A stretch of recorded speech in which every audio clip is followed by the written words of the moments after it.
आप सुन रहे हैं HD स्मार्ट कास्ट और ये है फीवर FM प्रोडक्शन।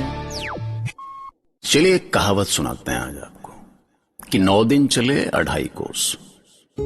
मतलब इतना सब देखने के बाद भी युधिष्ठिर शकुनी के साथ एक बार फिर जुआ खेलने पहुंच गए और फिर से हार गए।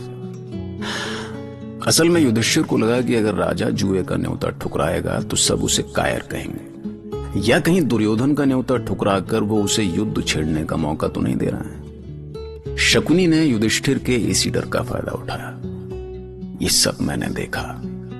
मैं आकाश हूं, मैं वो भी देख सकता हूं जो औरों को नहीं दिखता। युधिष्ठिर को हारना था सो वो हारे। फिर तो भीम चाहे कितना भी गरजता रहे, क्या फर्क पड़ता है। अधर्मी दुर्योधन, मैं आज तुझे जीवित नहीं छोड़ूंगा। तेरे इस षड्यंत्र के लिए तुझे मरना ही होगा। गुरु द्रोण, पितामह भीष्म, कृपाचार्य, सुन लें आप सब। आज कोई मुझे इस हत्या के लिए दोषी नहीं ठहराएगा। शांत हो जाओ भीम, तुम्हारी मनोदशा ठीक नहीं है। ईश्वर तुम पांडवों को हार को सहन करने की शक्ति दे। चुप चुप रहे शकुनी। कहीं ऐसा ना हो कि दुर्योधन से पहले तू अपने धाम चला जाए। मेरा तो पता नहीं भीम, पर तुम्हारा ये क्रोध अवश्य ही तुम्हें मार डालेगा। क्रोध से सिर फट जाएगा तुम्हारा, और अगर ऐसा हुआ तो तुम्हारा भेद खुल जाएगा। तुम लगते हो बलशाली, पर मटके सी खोपड़ी अंदर से है खाली। शक को नहीं।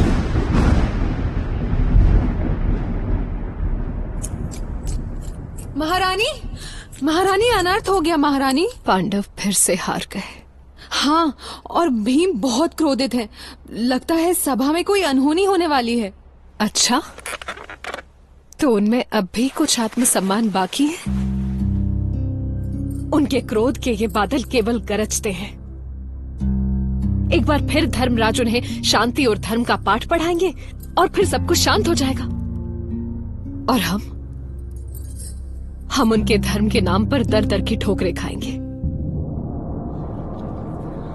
महाराज धृतराष्ट्र, गुरुजनों और सभासदों, इस खेल की शर्त के अनुसार पांडव 12 साल का वनवास और उसके बाद 1 साल का अज्ञातवास करेंगे। और यदि अज्ञातवास में इनका भेद खुल गया तो इन्हें फिर से 12 साल का वनवास करना होगा।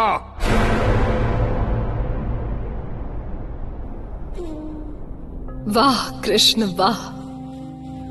मैं तो समझती थी कि तुम अपने पांडव भ्राताओं को हर संकट से बाहर निकाल लोगे।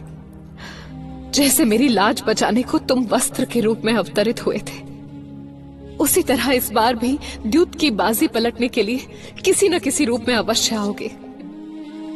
लेकिन तुम तो छिपकर ही बैठ गए। हस्तिनापुर में पांडव अपमानित हो रहे हैं और तुम अपनी दिव्य दृष्टि से सब कुछ देखते हुए भी अनदेखा कर रहे हो। कहां गया तुम्हारा धर्म और सत्य? कहां गई तुम्हारी अलौकिक शक्तियां? कहां गया तुम्हारा प्रेम? जानती हूं कृष्ण कि तुम एक बार फिर साधारण मानव होने का नाटक करोगे और कहोगे तुम्हें तो कुछ पता ही नहीं चला। हे कृष्ण, यदि वो नीच दुर्योधन हमारे विरुद्ध षड्यंत्र रचने का दोषी है, तो उस षड्यंत्र को फलित होने देने के दोषी तुम भी हो। सुन रहे हैं बंसी?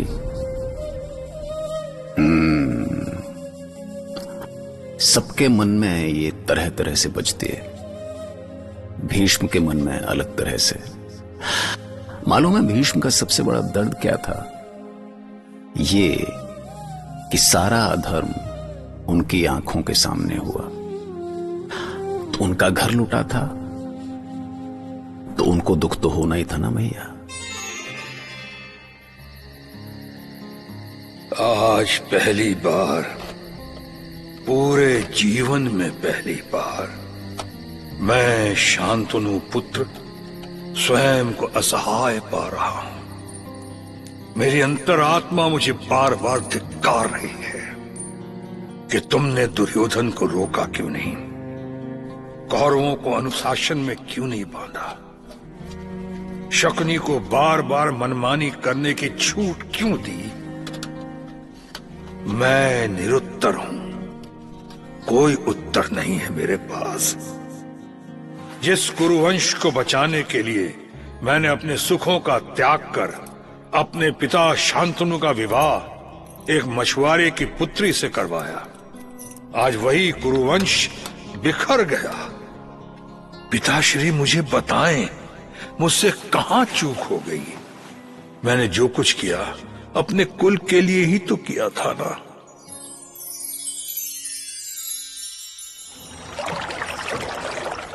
सत्यवती, तुम ईश्वर की सारी रचनाओं में सबसे सुंदर हो।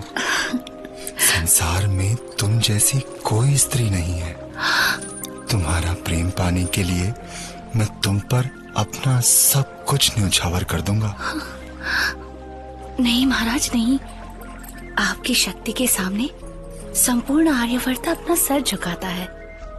आपके गुण, शील और सदाचार के सामने कोई नहीं ठहर सकता। मुझसे प्रेम की भीख मांगकर मुझे लज्जित न करें महाराज। मेरा ये समर्पण ही सच्चे प्रेम की पहचान है निषाद पुत्री। सत्य कहता हूँ, मुझे लगता है जैसे तुमसे दूर रहकर मेरा ये जीवन अधूरा रह जाएगा। मुझे धर्म संकट में ना डाले महाराज। मैं ना तो ना कह सकती हूँ और ना हाँ। आर्य श्रेष्ठ महाराज शांतनु की महानता के सामने मेरा क्या अस्तित्व है?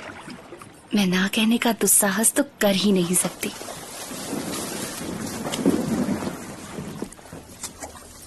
परंतु महाराज, संसार के लिए मेरे पिता एक साधारण मछुआरे ही सही, पर मेरे लिए तो उनका आदेश ही सब कुछ है। मेरे लिए उनकी इच्छा से बढ़कर कुछ नहीं। इसलिए यदि आपको कुछ कहना है तो मेरे पिता से कहें। चलती हूँ महाराज। मैं उनसे निवेदन करूंगा देवी, मैं तुम्हारे पिता से। पर यदि निषाद राज ने इस विवाह के लिए मना कर दिया तो फिर मैं एक क्षण भी कैसे जी सकूंगा? हे ईश्वर, वो तो इधर ही आ रहे हैं। उनसे कैसे कहूं मैं अपने मन की बात? महाराज शांतनु को इस निषाद का प्रणाम स्वीकार हो। नहीं नहीं नहीं नहीं निषाद राज, मेरे चरणों में झुककर मुझे धर्म संकट में मत डालिए। मैं तो स्वयं आपसे भिक्षा मांगना चाहता हूँ। हाँ हस्तिनापुर सम्राट, मेरी पुत्री ने बताया था कि मैं आपकी पुत्री से विवाह करना चाहता हूँ। उसे हस्तिनापुर की महारानी बनाना चाहता हूँ। संसार के सारे सुख देना चाहता हूँ उसे। यह आपकी कृपा है महाराज, आपका उपकार है। पर क्या मेरी पुत्री इन सुखों का भोग करके प्रसन्न रह सकेगी? ये आप क्या कह रहे हैं निषाद राज? आपकी पुत्री की ऐसी कौन सी कामना है जो मैं पूरी नहीं कर सकता? आप सारी कामनाएं पूरी कर सकते हैं महाराज, किंतु सम्मान। पर हस्तिनापुर की महारानी से अधिक सम्मान और किस स्त्री का हो सकता है इस संसार में? पर महाराज, स्त्री के लिए स्वयं का नहीं, अपनी संतान का सम्मान सबसे बड़ा होता है। क्या मेरी पुत्री से जन्मा पुत्र हस्तिनापुर का युवराज होने का सम्मान पा सकेगा? क्या आपका उत्तराधिकारी बन सकेगा वो? क्षमा करें निषाद राज, परंतु मेरा उत्तराधिकारी तो गंगा पुत्र देवव्रत है। मैं देवव्रत का अधिकार कैसे छीन लूं उससे? फिर मुझे क्षमा करें महाराज, मैं सत्यवती का विवाह आपसे नहीं कर सकूंगा। ये विवाह नहीं हो सकेगा। युवराज, क्षमा करें युवराज, पर पता नहीं महाराज को क्या हो गया है। क्या? वो अचानक अचेत हो गए। युवराज, आप कृपया शीघ्र चले। पिताश्री, हे ईश्वर, ये क्या हो गया आपको? जाओ, कोई वैद्यराज को बुलाओ। मैं ठीक हूं देवव्रत, मैं ठीक हूं। तुम युवराज हो पुत्र। तुमसे तुम्हारा अधिकार कोई नहीं छीन सकता। ये अचानक क्या हो गया आपको? आप तो बहुत पहले ही मुझे युवराज घोषित कर चुके हैं, फिर ये आज सब कुछ ठीक तो है ना पिताश्री? नहीं, कुछ नहीं पुत्र, बस ऐसे ही मुख से निकल गया। तुम युवराज हो पुत्र, तुम हस्तिनापुर का भविष्य हो, तुम हस्तिनापुर का भविष्य हो। आप विश्राम करें पिताश्री, आप शांति से लेट जाएं। युवराज की जय हो। कहो, वैदराज ने क्या कहा? युवराज, उनका कहना है कि महाराज शांतनु का मन कुछ ठीक नहीं है। क्षमा करे युवराज, पर मुझे लगता है कि जब से वो निषाद राज से मिलकर आ गए हैं ना, तभी से उन्हें कुछ हो गया है। निषाद राज से? पर पिताश्री निषाद राज के पास क्यों गए थे? युवराज, वे निषाद राज की परम सुंदरी कन्या सत्यवती से विवाह करना चाहते हैं। क्या पिताश्री एक और विवाह करना चाहते हैं? ये तुम कैसे कह सकते हो दूत?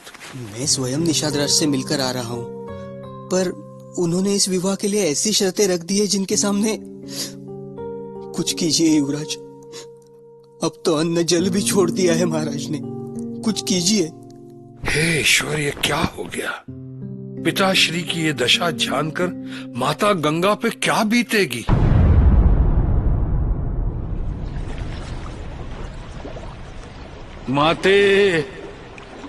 माते गंगा।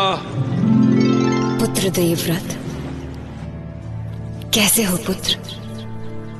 क्या हुआ? सब ठीक तो है?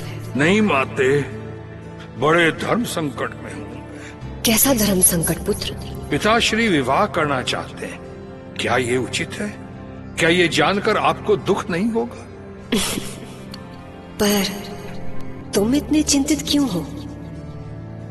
तुम्हारा धर्म संकट क्या है पुत्र? मुझे इधर आपका ध्यान आता है तो उधर पिताश्री का। वो अन्न जल का त्याग कर बैठे हैं माते।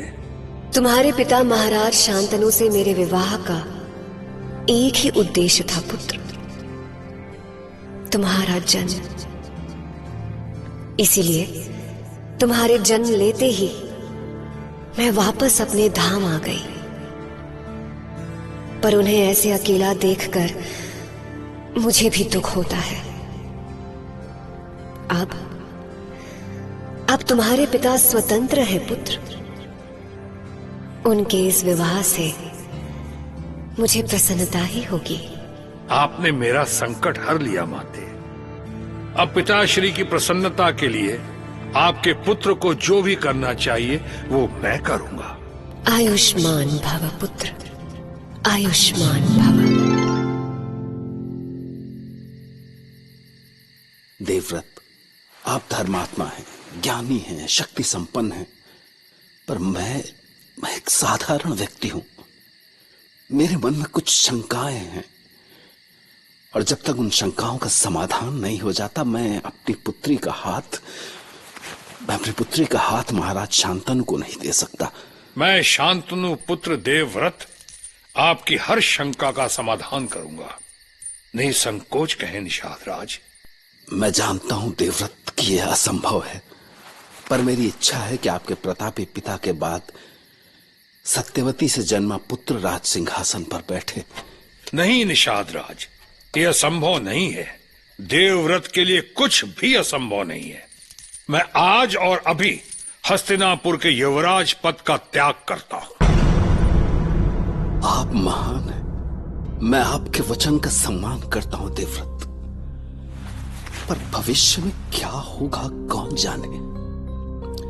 भले आप सत्ता से दूर रहें, पर यदि आपकी संतान सत्ता पाना चाहे तो फिर सत्यवती की संतान का क्या होगा? मैं आपकी चिंता समझ गया निषाद राज। मैं भरतवंशी गंगा पुत्र देवव्रत धरती आकाश समस्त ग्रहों नक्षत्रों और 10 दिशाओं को साक्षी मानकर अपने संपूर्ण संचित आत्मबल से प्रतिज्ञा करता हूं कि निषाद पुत्री से अपने पिता शांतनु से विवाह के बाद सदा सत्ता से दूर रहूंगा। मैं प्रतिज्ञा करता हूं कि मैं आजीवन अविवाहित रहूंगा।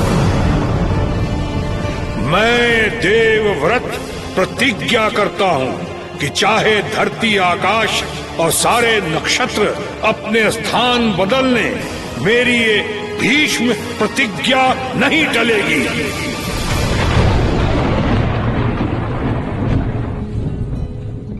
कुरुवंश के मोह ने भीष्म यानी देवव्रत को ऐसा जकड़ लिया था कि उन्होंने अपनी सारी इच्छाओं को किनारे कर ऐसी भीष्म प्रतिज्ञा कर डाली।